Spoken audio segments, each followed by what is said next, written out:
Students, आज हम लोग नेशनलिज्म के अंतर्गत, राष्ट्रवाद के अंतर्गत फर्स्ट वर्ल्ड वार, प्रथम विश्व युद्ध की क्या भूमिका रही, इस पर डिस्कस करेंगे। क्योंकि प्रथम विश्व युद्ध हमारे राष्ट्रवाद में एक महत्वपूर्ण कड़ी साबित हुआ, या ये कहना चाहिए कि अंग्रेज़ों के विरुद्ध भारतीयों की भावनाओं को भड़काने में, भारतीयों को अंग्रेज़ों के विरुद्ध जाने में फर्स्ट वर्ल्ड वार, प्रथम विश्व युद्ध का बहुत बड़ा योगदान है। जैसा कि हम जानते हैं कि 1914 में 1914 में प्रथम विश्व युद्ध शुरू हुआ, और हम ये भी जानते हैं कि उस समय भारत ब्रिटिश शासन के अधीन था, और हमारी जितनी भी नीतियां थी, हमारे जो भी कानून बनाए जाते थे, वो ब्रिटिश गवर्नमेंट द्वारा बनाए जाते थे और ब्रिटिश उस पर शासन करते थे। प्रथम विश्व युद्ध के प्रारंभ होने में भारतीयों पर उसका क्या प्रभाव पड़ा? देखिए, उसका जो सबसे बड़ा प्रभाव था वो ये था कि increase in defences expenditure led to increase in taxes in India. प्रथम विश्व युद्ध के दौरान हर भारतीयों पर टैक्स थोप दिए गए। कहने का मतलब ये है कि उनको अतिरिक्त कर देना पड़ा, लगान देना पड़ा। उसका सबसे बड़ा कारण ये था कि जब प्रथम विश्व युद्ध प्रारंभ हुआ, उसमें भारतीयों को ब्रिटिश गवर्नमेंट ने झोंक दिया, उनको युद्ध में लगा दिया, और युद्ध पर जो भी खर्चा हो रहा था, चाहे वो सैनिकों के लिए वर्दी थी, चाहे उनके लिए खाना था, चाहे उनके लिए जूते थे या वेपन्स, उनके हथियार थे, उन सब को पूरा करने के लिए भारतीयों पर टैक्सेस लगाए गए। जब भारतीयों पर टैक्सेस लगाए गए तो भारतीयों ने उसका विरोध किया, और भारतीय इस बात से नाराज थे कि उनको बेवजह जो है वो प्रथम विश्व युद्ध में डाला जा रहा है, उनको उसमें भेजा जा रहा है।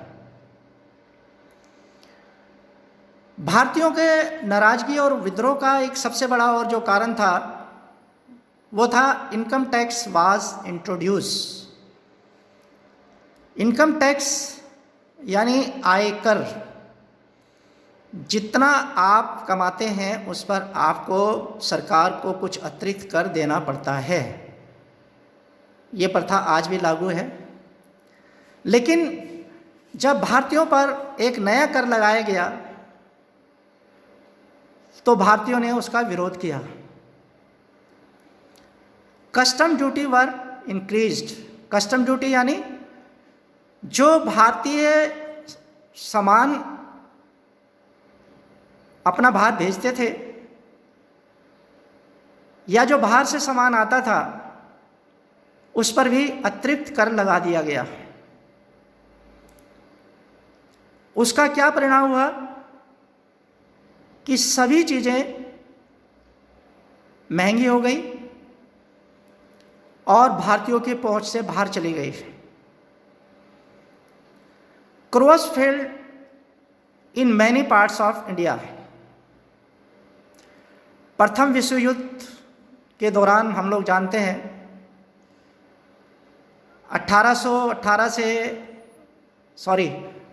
1918 से लेकर 1920 तक अकाल पड़ा, वर्षा नहीं हुई, फसलें सूख गई और बहुत से किसानों की स्थिति ये हो गई कि वो लगान देने में असमर्थ रहे, यानी वो लगान को नहीं दे पाए। देश में भूखमरी फैल गई।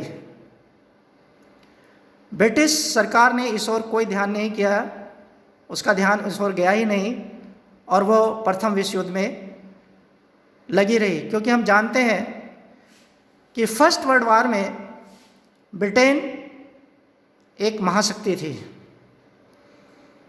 और ब्रिटेन फर्स्ट वर्ल्ड वॉर में एक लीडिंग पार्टी थी। The lad of storage of foods, देश में खाने का अकाल पड़ गया। अभी मैंने आपको बताया कि देश में सूखा पड़ा, अकाल आया, वर्षा नहीं हुई, फसल का उत्पादन नहीं हुआ, जो अनाज था वो सैनिकों के लिए भेज दिया गया और आम जनता की इस ओर अनदेखी की गई। Through the year war increase doubling between 1913 and 1918। विश्व युद्ध के दौरान 1913 से 1918 तक हर चीज़ों के दाम दुगने हो गए। यानी हम जानते हैं कि जितना पैसा था, जो हम लोग कमा रहे थे, जो हम लोग मेहनत से रिसोर्स बनाते थे, उन सबको फर्स्ट वर्ल्ड वॉर में लगा दिया गया, leading to the extreme hardship for the common people. जो आम लोग थे वो बहुत ज़्यादा मेहनत कर रहे थे, लेकिन उन्हें अपने मेहनत के अनुसार मुआवजा नहीं मिल रहा था। उन पर कर लगाए गए, टैक्सेस लगाए गए और उनको जब वो टैक्सेस देने में असमर्थ रहे तो उनके ऊपर टैक्स के ऊपर टैक्स लगा दिया गया। इससे जो है वो ब्रिटिश सरकार के प्रति नाराज हुए और देश में जो है ब्रिटिश सरकार को उखाड़ने के लिए, ब्रिटिश सरकार को ख़त्म करने के लिए एक आंदोलन चलाया गया। People hoped that hardship would end after the war was over, but did not happen. लोगों को ये आशा थी कि युद्ध के समाप्त होने के बाद, जब फर्स्ट वर्ल्ड वॉर समाप्त होगा, उसके बाद ये जो मंदी है या ये जो टैक्सेस हमारे ऊपर लगाए गए हैं, जो लोगों ने सोचा, उसको ब्रिटिश गवर्नमेंट ख़त्म कर देगी। लेकिन ऐसा नहीं हुआ और फ्रेंड्स, उसका परिणाम ये हुआ कि भारतीयों में ब्रिटिश शासन के प्रति